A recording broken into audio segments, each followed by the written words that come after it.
Sai Satcharitha Chapter 47 Baba's Reminiscences Story of Veerabhadrappa and Channabasappa Snake and Frog. The last chapter described Baba's reminiscences about two goats. This chapter describes more such reminiscences and relates the story of Veerabhadrappa and Channabasappa. Preliminary. Blessed is the face of Sai. If we cast a glance at him for a moment, he destroys the sorrow of many past births and confers great bliss on us. And if he looks at us with grace, our bondage of karma is immediately snapped away, and we are led to happiness. The river Ganges washes away the dirt and sins of all people who go to her for a bath, but she intently longs for the saints to come to her and bless her with the touch of their feet and remove all the filth sins accumulated in her. She knows for certain that this can only be removed by the holy feet of the saints. Sai is the crest dwell of the saint, and now hear from him the following purifying story. The Snake and the Frog. Sai Baba said, one morning after taking my breakfast, I was strolling along till I came to a small river bank. As I was tired, I rested there, washed my hands and feet, and had a bath and felt refreshed. There was a footpath and a cart track sheltered by shiri trees. The breeze was also blowing gently. As I was preparing to smoke chillum pipe, I heard the croaking of a frog. I was striking the flint and lighting the fire when a traveller turned up, sat by my side, bowed down to me, and politely invited me to his house for meals and rest. He lit up the pipe and handed it over to me. The croaking was heard again, and he wanted to know what it was. I told him that a frog was in trouble and was tasting the bitter fruit of its own karma.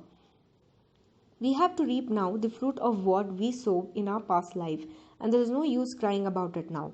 Then he smoked and handed over the pipe to me and said that he would go there in person and see for himself. I told him that a frog was caught by a big snake and was crying. Both were very wicked in their past life and were now reaping the fruit of their actions in the present bodies. He went and found that a huge black serpent was holding a big frog in its mouth. He returned to me and said that in about 10 or 12 minutes the frog would be eaten up by the snake. I said, "No, this can't be. I am its father, protector, and I am here now. How shall I allow the snake to eat it up? Am I here for nothing? Just see how I release it." After smoking again, we walked up the place. He was afraid and asked me not to proceed further as the snake might attack us. Not minding him, I went ahead and addressed the creatures thus. "O Veerabhadrappa, has not your enemy Basappa yet repented? Though he has been born as a frog, and you too, though born as a serpent, still hold bitter enmity against him? Be ashamed of yourself. Give up your hatred now and rest in peace." On hearing these words, the snake left the frog quickly and dived into the water and disappeared. The frog also jumped away and hid itself in the bushes. The traveller was much surprised. He said that he could not understand how the snake dropped the frog and disappeared on hearing the words. Who was Veerabhadrappa and who was Basappa, and what was the cause of their enmity? I returned with him to the foot of the tree, and after sharing again a few puffs of smoke with him, I explained the whole mystery to him as follows. There was an ancient holy place sanctified by a temple of Mahadev about 4 or 5 miles from my place. The temple was old and dilapidated. The residents of the place collected funds for its repairs. After a large amount was collected, arrangement for worship was made and plans with estimates for repairs were prepared. A rich local man was appointed the treasurer, and the whole work was entrusted to him. He was to keep regular accounts and be honest in all his dealings.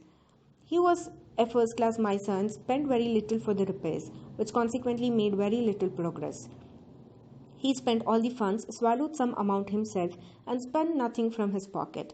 He had a sweet tongue and was very clever in offering plausible explanations regarding the poor and tardy progress of the work. The people again went to him and said that unless he lent his helping hand and tried his best, the work would not be complete. They requested him to work out the scheme and again collected subscriptions and sent the amount to him. He received it but sat as quiet as before without making any progress. After some days, God Mahadev appeared in his wife's dream and said to her, "You get up, build the dome of the temple. I will give you 100-fold of what you spend." She told this vision to her husband. He was afraid that it would involve him in expenses and therefore laughed it off, saying that it was a mere dream, a thing not to be relied and acted upon, or else why did not God appear to him in the dream and tell him about it? Was he far off from her? This looks like a bad dream, having its object in the creation of ill feeling between husband and wife. She had to remain quiet. God does not like big subscriptions and donations collected against the wishes of the donors, but He likes even trifling amounts given with love, devotion, and gratitude. Some days after, God again appeared in her dream and said, "Do not bother yourself about your husband and the collections with him. Do not press him to spend any money for the temple. What I want is bhava and devotion. So give, if you like, anything of your own." She consulted her husband about this vision and decided to give God her ornaments given by her father. The miser felt disconcerted and decided to cheat even God in this item. He undervalued the ornaments at rupees 1,000 and bought them himself, and in lieu of the amount gave a barren field to God and as endowment or security.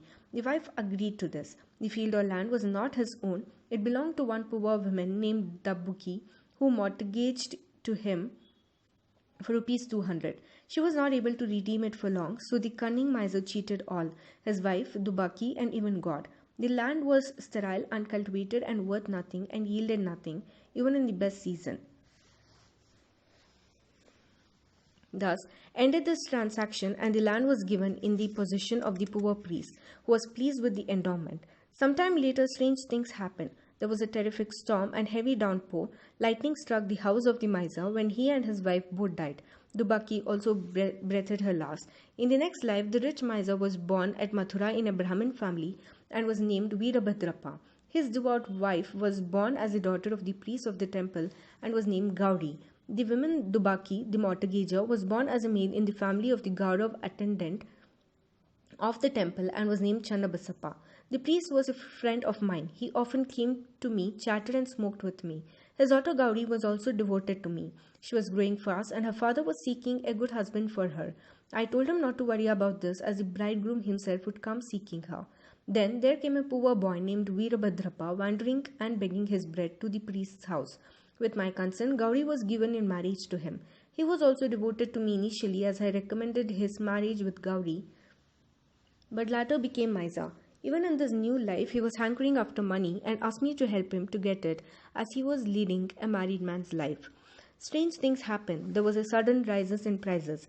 By Gauri's good luck, there was a great demand for land and the land was sold for 1 lakh of rupees, 100 times the worth of her ornaments. Half the amount was paid in cash and the remaining was to be paid in 25 installments or rupees 2,000 each. All agreed to this transaction but began to quarrel over the money. They came to me for consultation. I told them that the property belonged to God and was vested in the priest, and that Gauri was his sole heiress and proprietress, and no amount should be spent without her consent, and that her husband had no right whatsoever to the amount. On hearing my opinion, Veerabhadrappa was angry with me and said that I wanted to establish Gauri's claim and embezzle her property. On hearing his words, I remembered God and kept quiet. Veerabhadrappa scolded his wife Gauri, and she came to me at noon and requested me not to mind the words of others and not to discard her, as she was my daughter. As she thus sought my protection, I gave her a pledge that I would cross 7 seas to help her. Then that night Gauri had a vision. Mahadev appeared in her dream and said, "The whole money is yours. Do not give anything to anybody. Spend some amount for temple purposes in consultation with Channabasappa, and if you want to use it for some other purpose, consult Baba in the masjid myself." Gauri told me the vision and I gave her proper advice on the matter. I told her to take the principal or capital amount to herself, give half the amount of interest to Channabasappa, and that Veerabhadrappa had nothing to do in the matter. While I was thus talking, both Veerabhadrappa and Channabasappa came there quarreling. I tried my best to pacify them and told them of God's vision to Gauri. Veerabhadrappa got wild and angry and threatened to kill Channabasappa, cutting him to pieces. The latter was timid. He caught my feet and sought refuge. I pledged myself to save him from the wrath of his foe. Then after some time, Veerabhadrappa died and was born as a snake, and Channabasappa died and was born as a frog. On hearing the croaking of Channabasappa and remembering my pledge, I came here, saved him, and kept my word. God runs to his devotees for help in times of danger. He saved Channabasappa, the frog, by sending me here. All this is God's Leela or sport. Moral. The moral of this story is that one has to reap what one sows. and there is no escape unless one suffers and squares up one's old debts and dealings with others, and that greed for money drags the greedy man to the lowest level and ultimately brings destruction for him and others. Bow to Sri Sai, peace be to all.